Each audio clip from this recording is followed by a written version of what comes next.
ہم سب اہل ایمان ہیں، اللہ کی توفیق سے اس کے پیارے محبوب علیہ السلام کا کلمہ پڑھتے ہیں۔ اگر کوئی شخص ٹیچر ہوتا ہے تو اس کی کچھ نشانیاں ہوتی، اگر کوئی وکیل ہوتا ہے تو اس کی بھی کچھ علامات ہوتی، اگر کوئی آدمی کسی شعبہ ہے زندگی سے تعلق رکھتا ہے تو کچھ خوبیوں سے پہچانا جاتا ہے۔ اسی طرح اہل ایمان کی بھی کچھ نشانیاں ہوتی۔ مختلف آیات میں، مختلف احادیث میں، مختلف جگہوں پر مختلف قسم کی نشانیاں اہل ایمان کی بیان کی گئی۔ سورۃ الحجرات کی آیت نمبر 11 میں نے تلاوت کی ہے، یہاں بھی اللہ تعالیٰ نے اہل ایمان کی کچھ خصلتوں کا ذکر کیا ہے اور ایماندار کہہ کے کہا ہے کہ یہ کام نہ کرنا، یہ مومنوں کا طریقہ نہیں ہے۔ اہل ایمان کی علامت ہے، نشانیاں ہیں کہ وہ ان کاموں سے ہمیشہ پرہیز کرتے ہیں، دور رہتے ہیں۔ ایک ہوتا ہے دل لگی کرنا، مزاح کرنا، خوش طبعی کرنا، وہ تو اسلام کے اندر محمود ہے، اس کی تو تعریف کی گئی۔ لیکن کسی قوم کا بحیثیت قوم یا کسی برادری کا بحیثیت برادری مذاق اڑانا، یا کسی شخص کے کسی نقص کے سبب سے اس بندے کا مذاق بنا لینا، کسی کے رنگ کا، کسی کے ناک کا، کسی کی آنکھ کا مذاق بنانا، یہ سمجھ لیں کہ جو فوٹو ہے نا مسلمان کی، اس فوٹو پہ مذاق سجتا نہیں۔ ہم تیزی سے ہم اس طرف بڑھتے چلے جا رہے ہیں، مذاق کرتے نہیں بلکہ مذاق اڑاتے ہیں۔ ایک قومی سطح کا فیشن بن گیا ہے، رات کو ٹی وی پر بیٹھ کر کے دوگ لیڈروں کی، علماء کی، تاجروں کی، سیاستدانوں کی، بیوروکریٹس کی نقلیں اتارتے ہیں، اور کمال یہ ہے کہ نقلیں اتارنے والوں کو ایوارڈ دیے جاتے ہیں، ان کو باقاعدہ سرکاری اعزازات سے نوازا جاتا ہے کہ تم قوم کا مذاق صحیح اڑاتے ہو، تمہیں نام صحیح ڈالنے آتے ہیں، تم تانا زنی ٹھیک کرتے ہو، لہذا تم ایوارڈ کے قابل ہو۔ اس سے قوموں کے اخلاق بگڑتے ہیں، اس سے آہستہ آہستہ ایک دوسرے کی عزت دلوں میں ختم ہوتی ہے۔ بہت زیادہ مذاق کرنے والے آدمی کا دل مردہ ہو جاتا ہے۔ بہت زیادہ مذاق کرنے والے لوگ جو ہوتے ہیں وہ اپنا وقار ضائع کر بیٹھتے ہیں، لوگوں کی نظر میں ان کی عزت نہیں رہتی، سنجیدہ آدمی کی عزت ہوتی۔ بہت زیادہ لوگوں کا مذاق کرنے والا آدمی خود اپنی نگاہوں میں پریشان ہو جاتا ہے۔ اور کچھ لوگوں کو بڑی بیماری ہے فری ہونے کی، یہ درست نہیں ہوتا۔ جب آپ کسی کے ساتھ فری ہو گئے تو سمجھیں تعلق ٹوٹنے کے قریب آ گیا۔ بہت بڑی بات کر دی، اگر آپ کی سمجھ میں آ جائے تو تعلقات حد سے گزر جائیں تو غم ملتے ہیں، اس لیے ہم ہر شخص سے کم ملتے ہیں۔ تو جب آپ نے مذاق شروع کر لیا نا، کچھ لوگوں کو بڑی بیماری ہے، وہ نہیں دیکھتے کہ یہ میرا بزرگ ہے، یہ میری ماں ہے، یہ میرا باپ ہے، یہ میری بھابھی ہے، یہ میرا بڑا بھائی ہے، یہ میرا استاد ہے، حتیٰ کہ یہ میرا پیر ہے۔ بس چونکہ عادت پڑ گئی ہے ٹھٹھا کرنے کی، اور ہمارے ہاں قومی سطح پہ اس مذاق کو پروموٹ کیا جا رہا ہے، بس ٹھیک ہے چل رہا ہے۔ اور آپ یقین کریں کہ ماں کے ساتھ، باپ کے ساتھ ہمارے جوان مذاق کرنے لگے۔ یہ طریقہ مہذب قوموں کا، مہذب قومیں یہ کام نہیں کرتی، وہ تو تہذیب والے لوگ ہوتے ہیں، ان کا تو انداز فکر اور ہوتا ہے۔ تو اپنی زندگی کو ضروری ہے کہ ہر وقت آپ مذاق کریں، کہ آپ خوش طبعی کریں، اچھے لفظوں کے ساتھ آپ بات کریں، اور ایسی بات کریں جس سے کہ آپ کا بھی دل راضی ہو جائے اور سامنے والے کا بھی راضی ہو جائے۔ نبی پاک صلی اللہ علیہ وسلم کی بارگاہ میں ایک شخص نے کہا، حضور میں نے سفر پہ جانا ہے تو مجھے ایک اونٹ چاہیے، واپس آ کے لوٹا دوں گا۔ لوگ لے نہیں جاتے تھے اپنی موٹر سائیکل دینا۔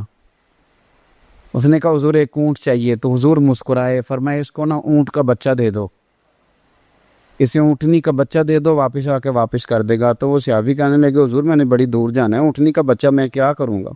فرمایا نہیں بھائی اسے اونٹنی کا بچہ دے دو۔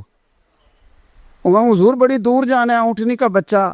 جب وہ تھوڑا سے پریشان ہوئے تو حضور مسکرائے اور فرمایا یار تو میری بات کو سمجھ، کوئی اونٹ ایسا ہے جو کسی اونٹنی کا بچہ نہ ہو؟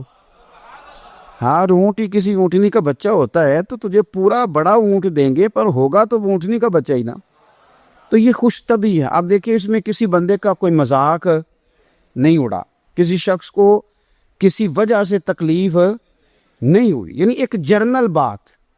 ایک بوڑھی عورت آئی اور اس نے کہا یا رسول اللہ صلی اللہ علیہ وسلم میرے لیے دعا کرنے، اللہ مجھے جنت دے۔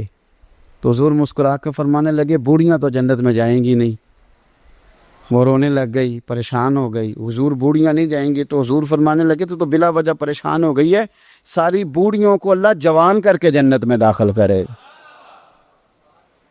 یہ ایک سمجھ لیں کہ جرنل بات ہے جس کے اندر کسی شخص کو نام لے کر ٹارگٹ کر کے اس کا مذاق نہیں اڑایا گیا.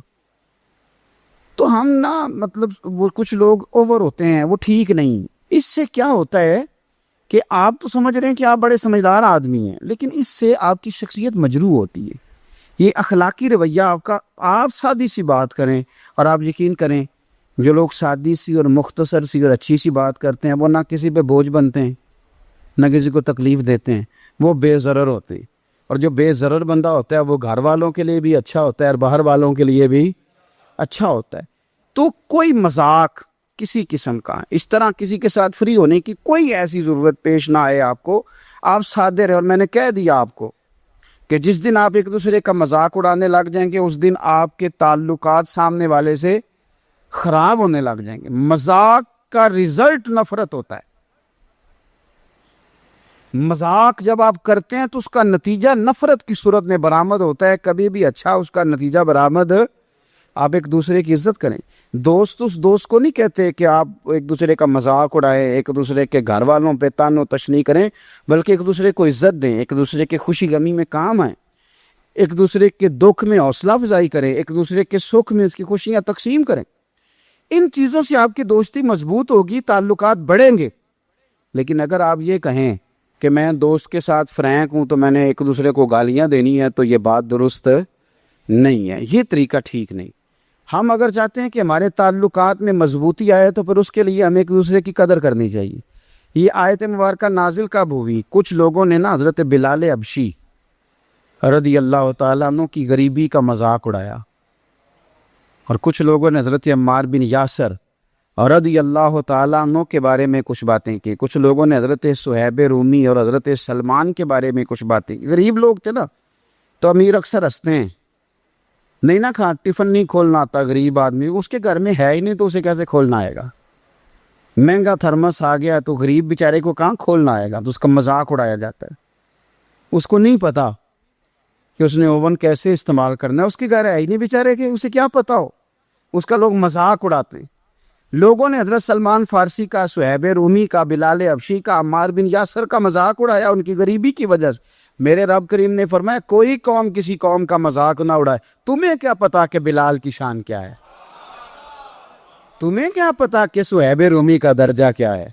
تمہیں کیا پتا کہ سلمان فارسی کا مقام کیا ہے؟ تمہیں کیا خبر ہو کہ رب رسول کی نظر میں عمار بن یاسر کے درجے کتنے بلند؟ میرے بھائی، مذاق کرتے ہیں لوگ اور مذاق اڑاتے ہیں، اور کسی کی غریبی اور کسی کا رنگ کالا اور کسی کی ناک چپٹی اور کوئی بیچارہ بولتا ٹھیک نہیں، اور کوئی آدمی جو ہے وہ اس کو گفتگو کا صحیح سلیقہ نہیں آتا تو ہم اس کا مذاق بنا لیتے ہیں، اس کو تکلیف دیتے ہیں. مجھے بتائیے اگر کسی کا ناک لمبا ہے تو بنایا کس نے؟ اور کسی کے چپٹی ناک ہے تو کس نے بنائی؟ اللہ نے. تو اگر کسی کے ہونٹ موٹے ہیں تو کس نے بنائے؟ اللہ نے. تو مذاق آپ کس بات کا بنا رہے ہیں؟ وہ تو خود خالق نہیں. قد لمبا ہو تو پھر بھی لوگ نہیں چین لینے دیتے، چھوٹا ہو تو پھر بھی نہیں.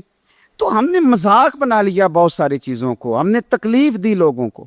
اور پھر صرف یہ کہ مذاق مرد، یہ یا ایھا الذین آمنوا میں عورتیں بھی شامل ہوتی ہیں، ہر جگہ مرد عورت کو خطاب ہوتا، لیکن یہاں خاص کر کے عورتوں سے کہا، خاص کر کے ولا نساء من نساء، کوئی عورت بھی کسی عورت کا مذاق نہ اڑائے. عورتیں اڑاتی ہیں مذاق. کہا عورتوں نے. نبی پاک صلی اللہ تعالی علیہ وآلہ وسلم کی ایک اہلیہ سے لوگوں نے کہا کہ آپ کے ہاتھ لمبے ہیں. وہ پریشان ہو گئی، یا رسول اللہ صلی اللہ علیہ وسلم یہ لوگ کہتے ہیں تیرے ہاتھ لمبے ہیں. فرمایا وہ تو سخاوت زیادہ کرتی ہے اس لیے لمبے. تو یہ والا معنی لے نا.